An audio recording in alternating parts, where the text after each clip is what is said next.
दोस्तों, ये कहावत तो आप सभी ने सुनी होगी कि पैसा ही पैसे को खींचता है, और ये सही भी है।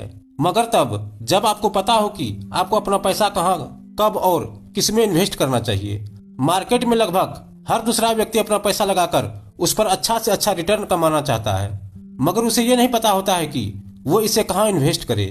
इसलिए ज्यादातर लोग या तो अपना पैसा सेविंग अकाउंट में डाल देते हैं, या कोई इंश्योरेंस कर देते हैं, या फिर ज्यादा से ज्यादा एफडी कर देते हैं।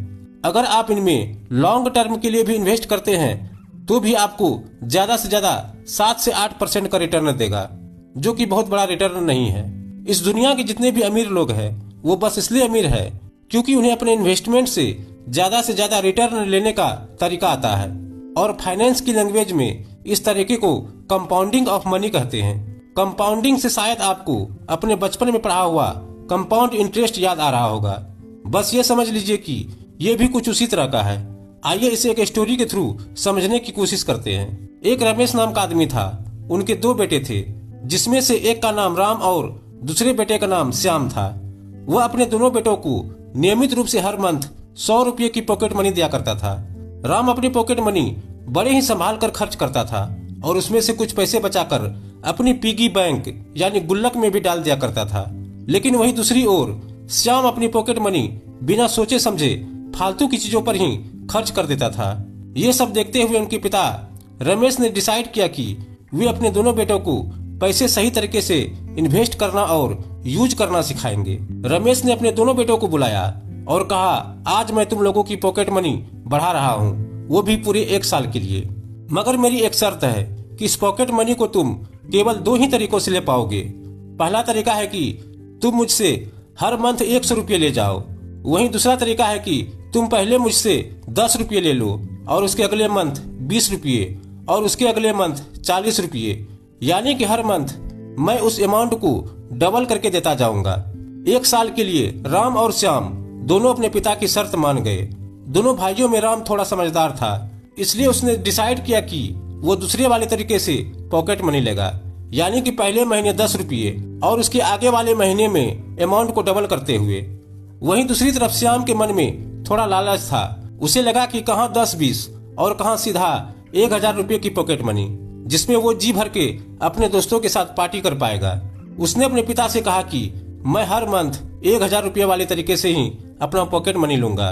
रमेश अपने दोनों बेटों की बातों पर सहमत हो गए। उन्होंने पहले राम को 10 रुपये दिए तो वही श्याम को 1000 रुपये दिए। दूसरे महीने राम को 20 रुपये दिए तो श्याम को वह 1000 रुपये का अमाउंट दिया। उन्होंने अपने दोनों बेटों को पॉकेट मनी देना शुरू कर दिया। स्टार्टिंग के 6 महीने राम के लिए बड़े ही अनहैप्पी थे, क्योंकि इन 6 महीनों में श्याम को जहां टोटल 6000 मिल चुके थे तो वही राम के पास सिर्फ 320 रुपये ही आए थे। पर राम कंपाउंडिंग को अच्छे से समझता था और उसने 1 साल पूरा होने तक का इंतजार किया। अब साल के एंड तक आते आते श्याम के पास टोटल 12,000 रुपये पहुंच चुके थे, तो वही राम के पास उसके पॉकेट मनी का अमाउंट लगातार बढ़ते हुए हो चुका था 20,480 रुपये। राम की खुशी का ठिकाना ही नहीं रहा।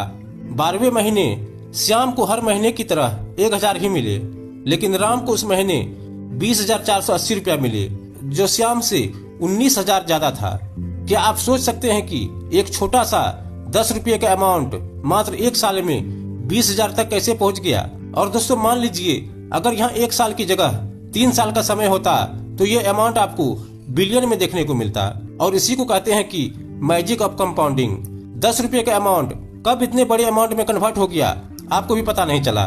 कंपाउंडिंग के थ्रू कुछ ऐसा ही होता है। श्याम की तरह ज्यादातर लोगों को यही लगता है कि कंपाउंडिंग से कितना ही इंक्रीज हो जाएगा, लेकिन रियलिटी में कुछ और ही होता है। जब भी कोई व्यक्ति कंपाउंडिंग के थ्रू इन्वेस्ट करता है तो स्टार्टिंग ईयर्स में उनकी ग्रोथ ना के बराबर दिखाई देती है और लोग डिमोटिवेट होने लगते हैं और अपने इन्वेस्टमेंट को इसी पॉइंट पर स्टॉप कर देते हैं। लेकिन अगर कोई व्यक्ति लॉन्ग टर्म तक रुकता है तो उसका ये इन्वेस्टमेंट इतना बड़ा रिटर्न देता है कि जिस पर विश्वास करना मुश्किल हो जाता है। इसलिए तो कंपाउंडिंग को दुनिया के महान वैज्ञानिक अल्बर्ट आइंस्टीन ने 8वां अजूबा कहा है।